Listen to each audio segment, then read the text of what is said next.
Hey, this is Peter from Frugalera and from crunchyguitar.com, and here today we're going to teach you how to play a very basic blues progression. Why? Because a blues progression is one of the most important things that you can learn if you're learning to play rock guitar, pop guitar, jazz guitar, any kind of guitar, probably with the exception of classical guitar. The blues progression is featured prominently and is the foundation for huge portions of almost all pop, rock, and jazz music. And knowing it will expand your vocabulary and your ability to function as a guitarist and indeed any kind of musician. So understanding how to play a blues progression, to play the chords, which is referred to as comping, and the word comping comes from accompanying. Because what you want to do is to be able to play the chords with a band, perhaps behind a soloist or a singer. So what's important here is the structure. And in order for us to really master the structure, we're going to learn to play the blues progression playing three very simple chords. We can go crazy with it later, and I'll teach other videos. I'm posting other videos about how to embellish the blues progression and make it hipper and hipper and hipper, and it can get really, really hairy and really radical. But what's important is to start with the basic structure and get the feel for it. Get the feel for where the chords change and where it turns around and starts all over again, because then you're really understanding a really important unit, a very basic unit of popular music. So I'm going to assume for this lesson that you know how to play guitar a little bit, that perhaps you know several open chords, whatever, something like that, and maybe a couple of bar shapes, a basic E bar shape and an A bar shape. With just that, you can start to learn a blues progression. We should use dominant chords because for blues they sound a little bit hipper and a little more appropriate. If you're playing an A chord, we're trying to leave that middle note out, so we're going to play it like that. It sounds a little funkier because you've got that flat 7 in there. Same with the E chord here. There's your E chord. We get off this note, we remove this note, and we get that flat 7 in there, and that sounds nice too. And then instead of a D chord, we'll play a D7. So we're going to move this finger down to here. So instead of this, we're going to play this.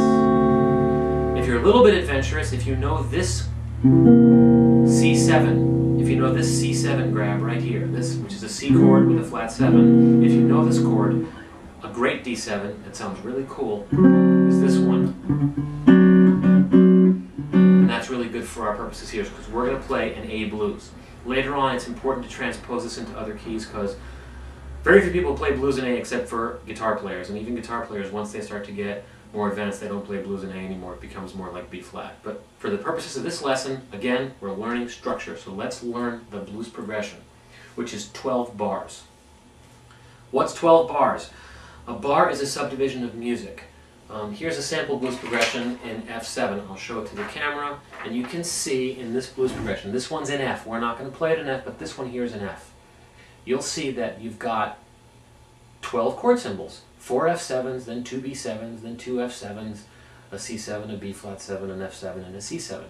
That's 12 bars. Each one of those hash marks on guitar music represents, well, for the sake of this lesson, it represents a strum. So if you've got 4 beats per measure, and you've got 12 bars, so you've got, 12 times 4, you're going to have 48 strums to get through the whole thing. I'll play it for you once through. I'll play it in the key of A, and you'll see we're going to use those 3 chords only. 1, 2, 3, 4.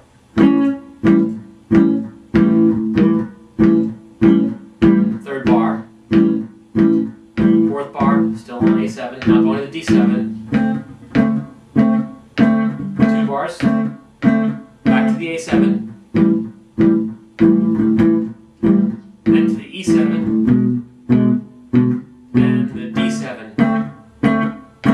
A7 and E7, and again.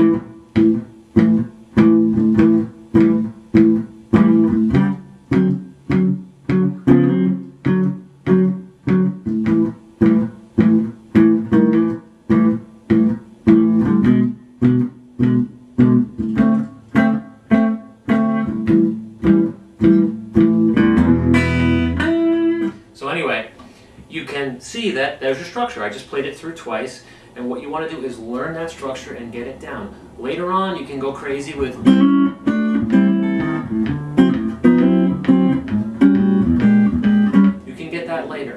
most important thing, it doesn't help to learn that if you haven't internalized the structure, to get the feel for it.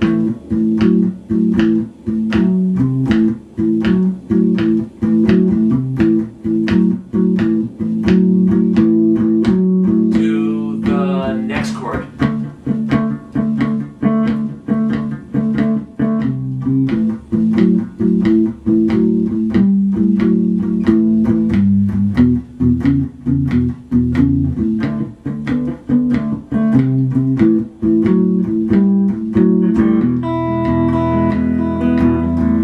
So you get the point. I played it a little bit hipper with a little bit of a vamp there, but you can learn the vamp later. Important thing is internalize the structure. 4 bars of the first chord, the A7. That's 4 strums times 4 bars. 1, 2, 3, 4, 2, 2, 3, 4, 3, 2, 3, 4, 4, 2, 3, 4. Then 2 bars of the second chord, which is D7.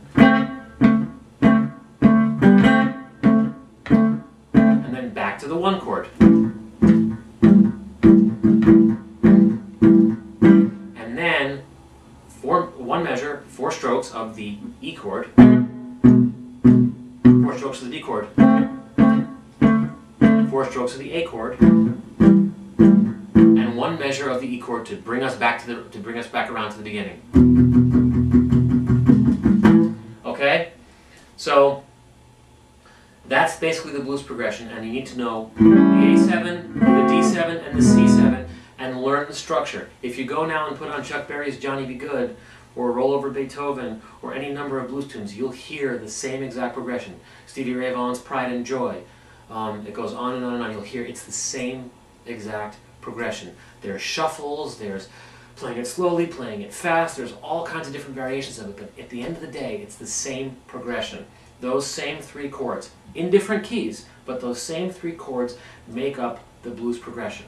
So get that down, and here I'm going to show you the chord chart for today's lesson coming up right now.